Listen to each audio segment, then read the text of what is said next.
Hi hello ನಮಸ್ಕಾರ. ನಾನು ನಿಮ್ಮ ಸೌಮ್ಯ ಅಶ್ವಥ್. ಎಲ್ಲ ಹೇಗಿದ್ದೀರಾ? ಅಭಿವ್ಯಕ್ತಿ ಕಥಾಲೋಕದಲ್ಲಿ ಉಸಿರಾದಿನಿ ಜೀವಕ್ಕೆ ಮುಂದಿನ ಅಧ್ಯಾಯವನ್ನು ತಗೊಂಡು ಬಂದಿದ್ದೀನಿ.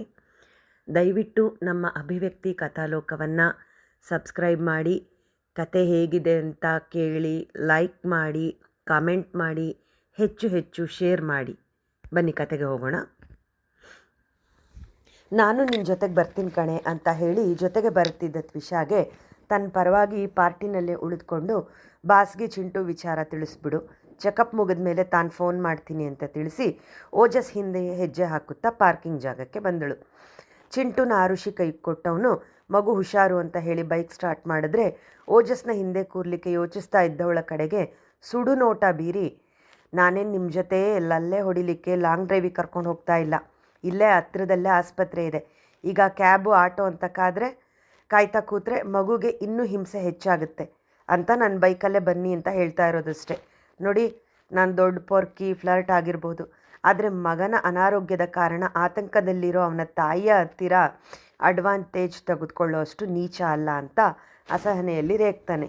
ಮರು ಮಾತಾಡದೆ ಚಿಂಟುನ ತನ್ನ ತೋಳುಗಳಲ್ಲಿ ಎತ್ತಿಕೊಂಡೆ ಸೀರೆ ಹುಟ್ಟಿದ್ರಿಂದ ಬೈಕ್ನ ಮೇಲೆ ಒಂದು ಸೈಡ್ಗೆ ಕೂತ್ಕೊಳ್ತಾಳೆ ಆರುಷಿ.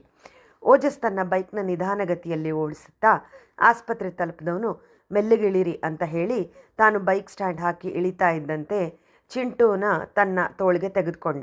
ಆಸ್ಪತ್ರೆ ಒಳಗೆ ದಾಪುಗಾಲು ಹಾಕುತ್ತಾ ಓಡ್ದವನು ಮಗುಗೆ ಉಸಿರಾಡೋಕ್ಕೆ ತೊಂದರೆ ಆಗ್ತಾ ಇದೆ, ಡಾಕ್ಟರ್ ಎಲ್ಲಿ ಸಿಗ್ತಾರೆ, ಬೇಗ ಹೇಳಿ ಪ್ಲೀಸ್ ಅಂತ ಎದುರಿಗೆ ಸಿಕ್ಕಂಥ ನರ್ಸ್ನ ಕೇಳ್ತಾನೆ.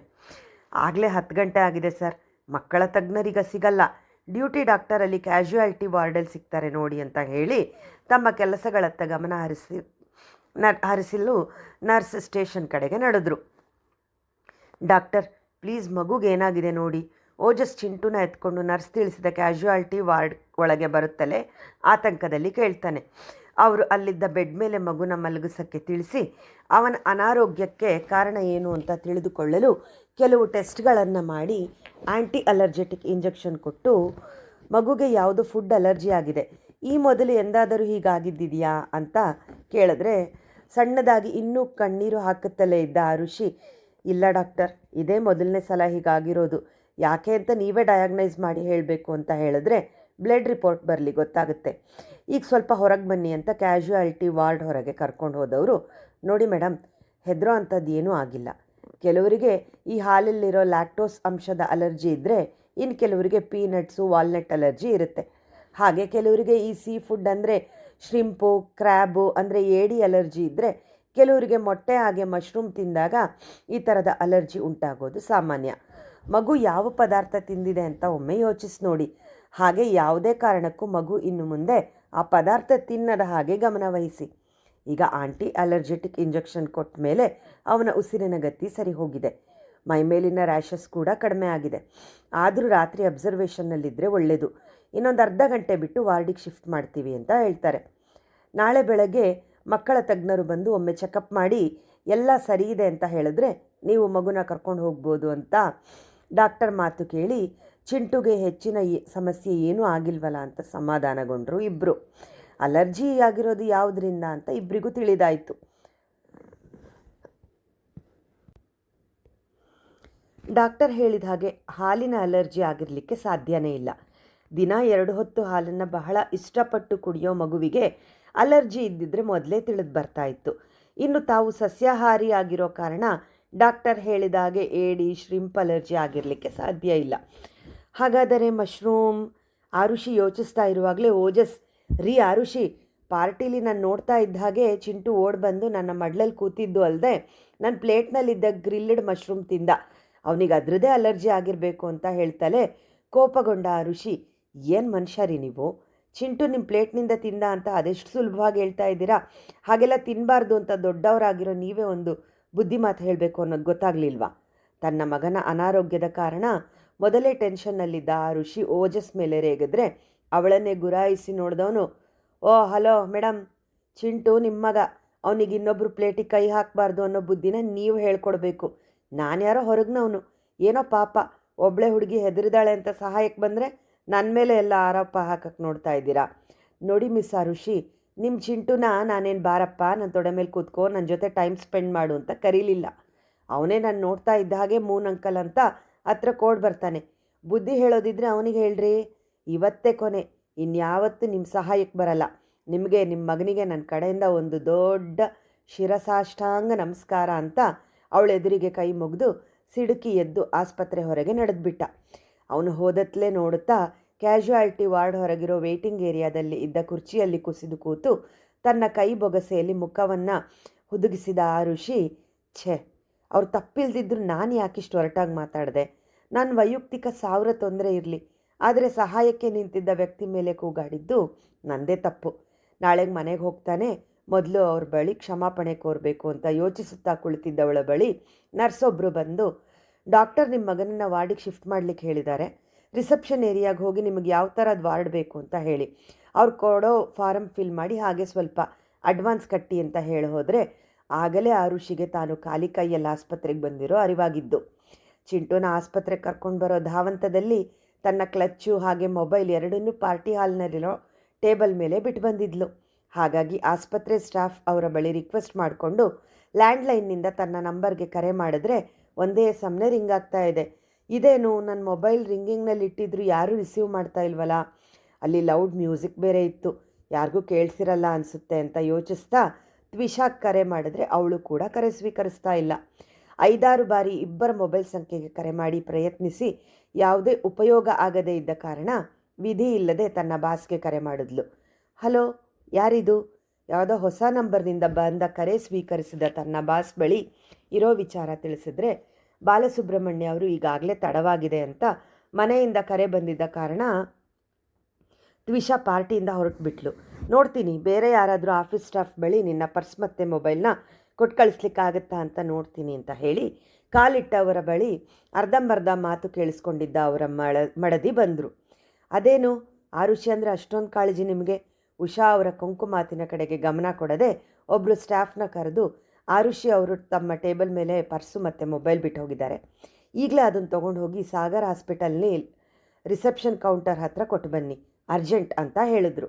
ನಂತರ ಮಡದಿ ಕಡೆಗೆ ಸುಡು ನೋಟ ಬೀರಿ, 1000 ಸಲ ಹೇಳಿದ್ದೀನಿ ಆರುಷಿ ನನಗೆ ತಂಗಿ ಸಮಾನ ಅಂತ, ಆದರೂ ನಿನ್ನ ಹೊಲಸು ಯೋಚನೆಗಳನ್ನ ಬಿಡಲ್ಲ ಅಂತೀಯ ಅಲ್ವಾ ಅಂತ ಬೇಸರದಲ್ಲಿ ಕೇಳಿದ್ರೆ, ನಿಮ್ಮ ಬಾಯಲ್ಲಿ ಏನಾದರೂ ಹೇಳಿ, ಆದರೆ ನಿಮ್ಮ ನಡವಳಿಕೆ ನೋಡಿದ್ರೆ ಅನುಮಾನ ಬರುತ್ತೆ.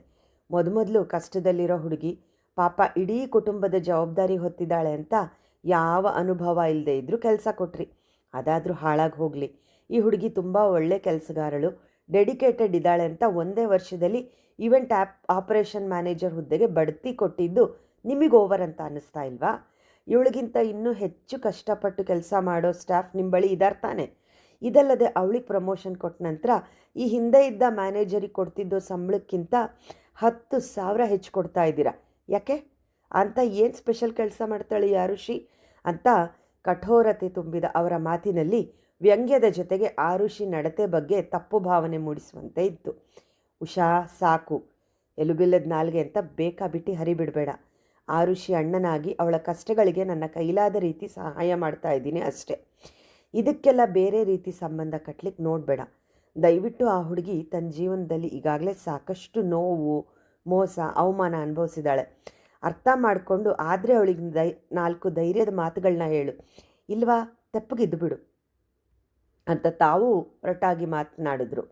ಇನ್ನೇನು ಪಾರ್ಟಿ ಮುಗಿಯೋ ಹಂತಕ್ಕೆ ಬಂದಿದ್ದರಿಂದ ಅಲ್ಲೇ ಇದ್ದ ಹೋಟೆಲ್ನ ಪಾರ್ಟಿ ಆರ್ಗನೈಸರ್ ಸ್ಟಾಫ್ಗೆ ತಿಳಿಸಿ ಹೊರಟು ಬಿಟ್ಟರೆ, ಗಂಡನನ್ನೇ ಹಿಂಬಾಲಿಸಿದ ಉಷಾ ಅವರಿಗೆ ಬಾಲಸುಬ್ರಹ್ಮಣ್ಯ ಅವರು ಆರುಷಿನ ವಹಿಸ್ಕೊಂಡು ಮಾತನಾಡಿದ ರೀತಿ ಇಷ್ಟವಾಗದೆ ಹೇಗಾದರೂ ಮಾಡಿ ಈ ಆರುಷಿ ಕೆಲಸ ಬಿಟ್ಟು ಹೋಗೋ ರೀತಿ ಮಾಡಬೇಕು ಅನ್ನೋ ಯೋಚನೆಗೆ ಬಿದ್ದರು. ತನ್ನ ಆಫೀಸ್ ಸ್ಟಾಫ್ ಒಬ್ಬರು ಪರ್ಸ್ ಮತ್ತು ಮೊಬೈಲ್ ತಂದುಕೊಡ್ತಾ ಇದ್ದಂತೆ ಆಸ್ಪತ್ರೆ ಫಾರಂ ಆಗಲೇ ಭರ್ತಿ ಮಾಡಿದ್ದ ಆರುಷಿ ತನ್ನ ಕ್ರೆಡಿಟ್ ಕಾರ್ಡ್ ಬಳಸಿ ಆಸ್ಪತ್ರೆಯವರು ತಿಳಿಸಿದಷ್ಟು ಹಣವನ್ನು ಪಾವತಿ ಮಾಡಿ ಸೆಮಿ ಪ್ರೈವೇಟ್ ವಾರ್ಡನ್ನು ಆಯ್ಕೆ ಮಾಡಿಕೊಂಡ್ಳು. ಅರ್ಧ ಗಂಟೆ ಕಳೆದಿತ್ತು. ಚಿಂಟುನ ವಾರ್ಡಿಗೆ ಶಿಫ್ಟ್ ಮಾಡಿದ್ಮೇಲೆ ತಾನು ಹೋಗಿ ಮಗು ಜೊತೆ ವಾರ್ಡ್ನಲ್ಲಿ ಉಳಿದುಕೊಂಡ ಆರುಷಿ ಇಂಜೆಕ್ಷನ್ ಪ್ರಭಾವದಿಂದ ನಿದ್ದೆ ಮಂಪರ್ನಲ್ಲಿ ಇದ್ದ ಮಗನ ತಲೆಯನ್ನು ನೇವರಿಸಿ, ದಯವಿಟ್ಟು ನನ್ನನ್ನು ಕ್ಷಮಿಸು ಕಂದ, ನಿನಗೆ ಹೀಗೆಲ್ಲ ಅಲರ್ಜಿ ಇದೆ ಅನ್ನೋದು ನಿನ್ನ ಹೆತ್ತವಳಾಗಿ ನನಗೆ ತಿಳಿದಿರಲಿಲ್ಲ, ಇನ್ಮೇಲೆ ನಿನಗೇನೂ ಆಗದ ಹಾಗೆ ನೋಡ್ಕೊಳ್ತೀನಿ ಅಂತ ಹೇಳಿ ಮಗನ ಹಣೆಗೆ ಅಕ್ಕರೆಯಿಂದ ಮುತ್ತಿಟ್ಟು ಹಾಗೆ ಮಂಚದ ಪಕ್ಕದಲ್ಲಿದ್ದ ಕುರ್ಚಿ ಮೇಲೆ ಕುಳಿತುಕೊಂಡು ಚಿಂಟು ಕೈ ಹಿಡ್ಕೊಂಡೇ ಇದ್ಲು. ನಿದ್ದೆಯಲ್ಲೇ ಚಿಂಟು ಅಮ್ಮ ಅಂತ ಕನ್ವರಿಸ್ತಾ ಇದ್ದವನು ಹಾಗೆ ಮೂನಂಕಲ್ ಡ್ಯಾನ್ಸು ಅಂತ ಕನ್ವರ್ಸತೊಡಗಿದ. ಮಗನ ಕನವರಿಕೆ ಮಾತು ಕೇಳಿ ಇವಳಿಗೋ ಅಚ್ಚರಿ ಮೂಡಿತು. ಇದೇನು ಈ ನಡುವೆ ಯಾವಾಗಲೂ ಮೂನಂಕಲ್ ಅಂತ ಅವ್ರ ಜಪಾನೆ ಮಾಡ್ತಾ ಇರ್ತಾನೆ ಈ ಚಿಂಟು. ಅವರೇನು ಮಗು ಜೊತೆಗೆ ಆಟ ಆಡಿದ್ದೂ ಇಲ್ಲ, ಇವನಿಗೋಸ್ಕರ ಚಾಕ್ಲೇಟು ಐಸ್ ಕ್ರೀಮ್ ಅಂತ ತಂದು ಕೊಟ್ಟಿದ್ದೂ ಇಲ್ಲ. ಹಾಗೆ ನೋಡೋಕೆ ಹೋದರೆ ಚಿಂಟು ನೋಡಿದ ತಕ್ಷಣ ಮುಖಕ್ಕೆ ಪಕ್ಕಕ್ಕೆ ಹಾಕೋದೂ ಇಲ್ಲ. ಒಳ್ಳೆ ಸಣ್ಣ ಮಕ್ಕಳ ಥರ ವಿಚಿತ್ರ ವಿಚಿತ್ರ ಮುಖಗಳನ್ನ ಅವರೇ ಮಾಡ್ತಾ ಇರ್ತಾರೆ. ಆದರೂ ಇವನಿಗೆ ಮೂನಂಕಲ್ ಅಂದರೆ ಯಾಕಿಷ್ಟು ಪ್ರೀತಿ? ಅವರು ಸಹ ಇಂದು ಚಿಂಟುಗೆ ಹುಷಾರಿಲ್ಲ ಅಂತ ಎಷ್ಟು ಆತಂಕಗೊಂಡಿದ್ರು. ಪಾರ್ಟಿಯಲ್ಲಿ ಎಲ್ಲರೂ ಬರೀ ಮಗುಗೆ ಏನಾಯಿತು, ಚಿಂಟುಗೆ ಏನಾದರೂ ಆರೋಗ್ಯ ಸಮಸ್ಯೆ ಇದೆಯಾ ಅಂತ ಕೇಳ್ತಾಯಿದ್ರು. ಇವರೊಬ್ಬರೇ ಆ ಕ್ಷಣಕ್ಕೆ ಮಗುಗೆ ಚಿಕಿತ್ಸೆ ಮುಖ್ಯ, ಸುಮ್ಮನೆ ಹೆದರಿ ಕೂತ್ಕೊಂಡ್ರೆ ಯಾವ ಲಾಭ ಇಲ್ಲ ಅಂತ ಹೇಳಿ ಅವರ ಬೈಕ್ನಲ್ಲೇ ನಮ್ಮನ್ನು ಇಲ್ಲಿ ಕರ್ಕೊಂಡು ಬಂದು ಡಾಕ್ಟರ್ ಬಳಿ ಸಹ ಅವರೇ ಮಾತಾಡಿದ್ರು. ಆದರೆ ನಾನು ಶಾಶ್ವತ್ ನೀನೊಬ್ಬನಿಂದ ಹೇಗಿದ್ದವಳು ಈಗ ಹೇಗಾಗಿದ್ದೀನಿ ನೋಡು. ಮನಸ್ಸಿನ ತುಂಬ ಬರೀ ಭಯ, ಅನುಮಾನ, ನೋವು. ಏನು ಮಾಡಲಿ? ನನ್ನ ಜೀವನದಲ್ಲಿ ನಡೆದ ಘಟನೆನ ಮರೆಯೋದು ಅಷ್ಟು ಸುಲಭ ಅಲ್ಲ. ಹೆಣ್ಣಿಗೆ ಮದುವೆ ನಂತರ ಗಂಡ, ಮನೆ, ಮಕ್ಕಳೇ ಪ್ರಪಂಚ ಅಂತಾರೆ. ಆದರೆ ನನ್ನ ಪಾಲಿಗೆ ಆ ಪ್ರಪಂಚನೇ ಸುಳ್ಳಾಗ್ಬಿಡ್ತಲ್ಲ. ಈಗೇನೋ ಎಲ್ಲರಿಂದ ನನ್ನ ಬದುಕಿನ ಕಹಿ ದಿನಗಳನ್ನು ಮುಚ್ಚಿಟ್ಟಿದ್ದೀನಿ.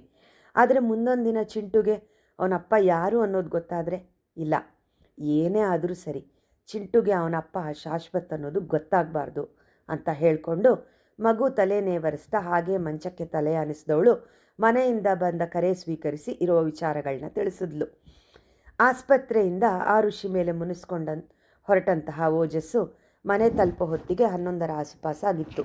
ಕಾಲಿಂಗ್ ಬೆಲ್ ಒತ್ತುತ್ತಲೇ ನಂಜಪ್ಪ ಅವರು ಬಾಗಿಲು ತೆರೆದು ಮಗನನ್ನೇ ಕ್ಷಣ ದಿಟ್ಟಿಸಿ, ಯಾಕಿಷ್ಟು ತಡ ಆಯಿತು, ಕುಡ್ಕೊಂಡು ಬಂದಿದೆಯಾ ಅಂತ ಕೇಳಿದ್ರು. ಅವ್ರನ್ನ ಪಕ್ಕಕ್ಕೆ ಸರಿಸಿ ಒಳ ನಡೆದವನು ಬಾಗಿಲಲ್ಲೇ ನಿಲ್ಲಿಸಿ, ಹೀಗೆ ಎನ್ಕ್ವೈರಿ ಮಾಡೋಕ್ಕೆ ನೀವೇನು ಪೊಲೀಸ್ನವ್ರ? ಮಗನ ಮೇಲೆ ಪ್ರೀತಿ ನಂಬಿಕೆ ಇಲ್ಲ ಅಂದಮೇಲೆ ಇಲ್ಲಿ ನನ್ನ ಜೊತೆ ಯಾಕೆ ಉಳ್ಕೋಬೇಕು? ಹೋಗಿ ಊರಿಗೆ ಹೋಗಿ, ಅಲ್ಲಿ ನಿಮ್ಮ ತಮ್ಮ ತಂಗಿ ಅವ್ರ ಮಕ್ಕಳು ಮೊಮ್ಮಕ್ಕಳ ಜೊತೆ ಹಾಯಾಗಿರಿ, ನಾನು ನನಗಿಲ್ಲಿ ತೋಚಿದ ಹಾಗೆ ಬದುಕಟ್ಕೊಂಡಿರ್ತೀನಿ ಅಂತ ಬೇಸರದಲ್ಲಿ ಹೇಳ್ದ. ಮೊದಲೇ ಆರುಷಿ ಮೇಲೆ ಮುನಿಸ್ಕೊಂಡಿದ್ದವನು ಈಗ ಅವನ ತಂದೆ ಪ್ರಶ್ನೆಗೆ ಬಹಳನೇ ಕಿರಿಕಿರಿ ಮಾಡಿಕೊಂಡು ಅವ್ರ ಮೇಲೂ ಸಿಡುಕುತ್ತಾ ನೇರ ತನ್ನ ರೂಮ್ಗೆ ಹೋದ.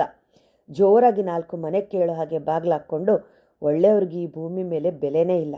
ಜಾನಿ ಹೇಳ್ತಾ ಇದ್ದಿದ್ದೇ ಸರಿ, ನೀನೆಷ್ಟು ಒಳ್ಳೆಯವನಾಗಿರ್ತೀಯ, ನೀನು ಸುತ್ತ ಇರೋರು ಅಷ್ಟೇ ಅಡ್ವಾಂಟೇಜ್ ತೊಗೊಳ್ತಾರೆ ಅಂತ ಹೇಳ್ಕೊಂಡು ಕನ್ನಡಿ ಮುಂದೆ ನಿಂತವನ ಕಣ್ಣುಗಳು ತುಂಬಿಕೊಂಡಿತ್ತು.